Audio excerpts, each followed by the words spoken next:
नमस्कार, मी भाऊसाहेब आजबे. हुंड्याची केली गेलेली मागणी आणि त्यासाठी झालेला छळ याच्यामुळे पुण्यामध्ये वैष्णवी कसपटे हगवणे हिचा दुर्दैवी मृत्यू झाला. आता हा जो मृत्यू आहे तो हुंड्यामुळे आणि त्यासाठी केलेल्या छळामुळेच झाला हे कशावरून लक्षात येतं?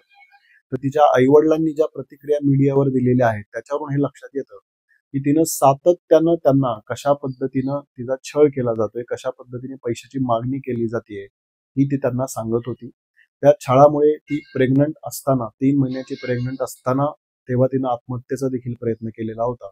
आणि ही जी पैशाची मागणी केली जात होती तर ती तिच्या वडिलांकडून बऱ्याचदा त्याची पूर्तता देखील झालेली आहे. म्हणजे कोणता तरी मध्ये कार्यक्रम होता, त्याला काहीतरी अर्ध्या तोळ्याची अंगठी देणं किंवा 1 महिनाभरापूर्वीच 1.5 लाखाचा फोन देणं, अशा गोष्टींची त्यांनी पूर्तता देखील केलेली होती. आणि आत्ताच अलीकडे त्यांच्याकडे जमिनीच्या व्यवहारासाठी 2 कोटी रुपये द्या अशी मागणी देखील केलेली होती आणि त्यासाठी देखील तिचा छळ झालेला होता. दुसरी गोष्ट म्हणजे तिच्या मैत्रिणी बरोबरचं तिचं जे एक चॅट आहे ते आता बाहेर आलेलं आहे, ते तुम्ही ऐकलं देखील असेल.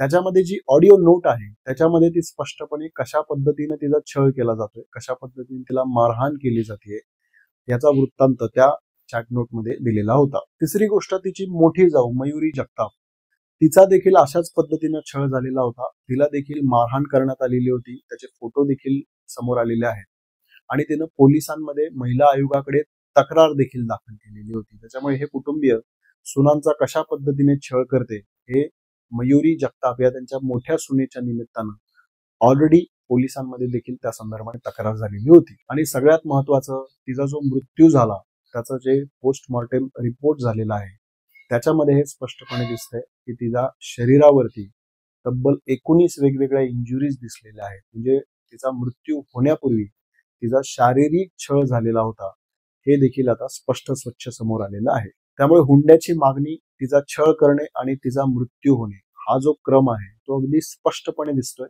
याच्यासाठी कोणत्याही परिस्थितीजन्य वेगळ्या अशा पुराव्यांची गरज नाही. हे जे काही घटनाक्रम घडलेला आहे, ज्या काही समोर गोष्टी आलेल्या आहेत त्याच्यावरून स्पष्टपणे दिसतंय की त्याचा छळ झालेला होता. मग आता प्रश्न असा आहे की या संदर्भाने कायदेशीर तरतुदी काय आहेत आणि त्या तरतुदीनुसार यांना काय शिक्षा होण्याची शक्यता आहे?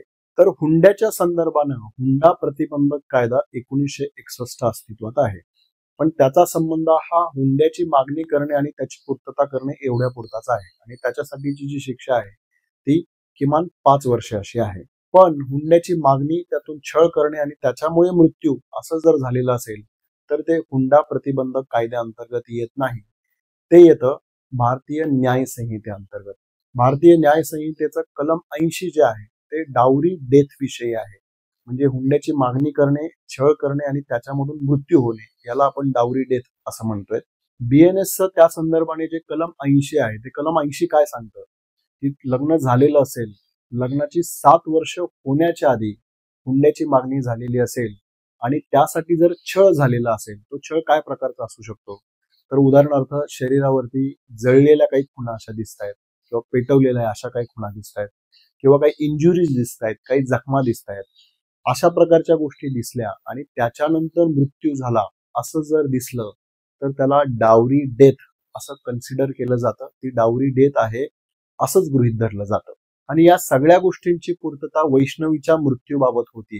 पोस्टमॉर्टम रिपोर्टमध्ये ज्या 19 इंजुरीज तिच्या शरीरावरती दिसत आहेत त्या स्पष्टपणे असं सांगतायत की तिच्या मृत्यूपूर्वी तिचा असा छळ झालेला होता. आणि अर्थात तिच्या लग्नाला 7 वर्ष अजून झालेली नाहीये, अवघी 2 वर्ष झालेली आहेत. सो त्याच्यामुळे ही जी तरतूद आहे, हे जे कलमाची तरतूद आहे याच्यामध्ये या गोष्टी फिट बसतात. डावरी डेथ साठी कलम 80 अंतर्गत जी शिक्षा आहे ती आहे किमान 7 वर्ष ते जन्मठेप. म्हणजे याचा अर्थ असा होतो की वैष्णवीचे सासरे, तिची सासू, तिची ननंद, तिचा पती आणि तिचा दीर ही सगळी जी हगवणे टोळी आहे, हगवणे गँग आहे, त्यांनी ज्या पद्धतीने हा जो छळ केलेला आहे तो डावरी डेथ अंतर्गत येतो.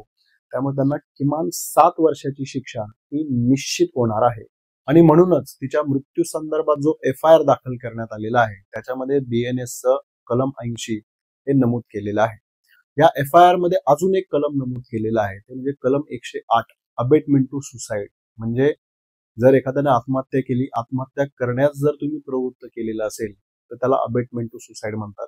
त्याच्यामध्ये देखील जी शिक्षेची तरतूद आहे ती 10 वर्षापर्यंत आहे. आणि याचबरोबर या FIR मध्ये अजून एक कलम नमूद करण्यात आले BNS ते आहे 115 व्हॉलंटरीली कॉझिंग हर्ट, म्हणजे ज्या काही इंजुरीज तिला झालेल्या आहेत त्या संदर्भाने हे कलम आहे. पण या FIR मध्ये एक कलम मिसिंग आहे आणि ते कलम निश्चितपणेच ऍड केलं जाईल आणि ते कलम आहे 100.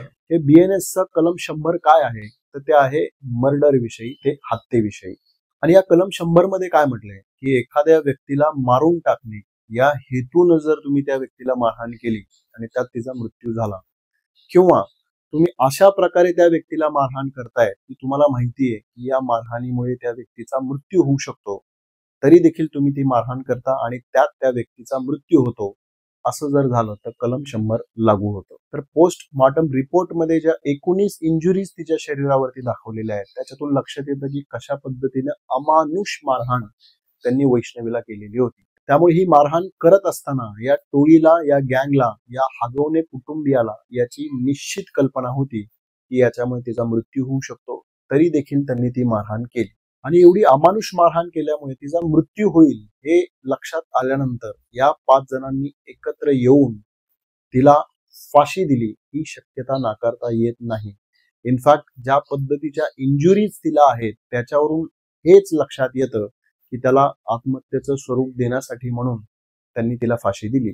आणि म्हणूनच या 5 जणांच्या टोळीचं आधीचं वर्तन, आधीची कृत्य, त्यांनी केलेली अमानुष मारहाण, या सगळ्या जर गोष्टी पाहिल्या तर ही आत्महत्या नसून ही हत्या आहे, कोल्ड ब्लडेड मर्डर आहे, हेच आपल्याला लक्षात येतं. आणि मर्डरसाठी BNSच्या 103 कलम मध्ये शिक्षेची तरतूद केलेली आहे. ही शिक्षेची तरतूद काय आहे तर फाशी किंवा जन्मठेप. त्यामुळे प्रश्न एवढाच आहे की ही 5 जणांची जी हिंस्र टोळी आहे, हिंस्र गँग आहे, यांना तात्काळ फाशीची शिक्षा होऊन ते नरकामध्ये जाणार की आयुष्यभर ते तुरुंगामध्ये सडत पडणार. न्यायदेवतेकडून अपेक्षा एवढीच आहे की या नराधमांना अशा प्रकारची शिक्षा व्हावी की पुन्हा कोणी आपल्या घरातील सुनांचा छळ करण्याचा विचारही करणार नाही.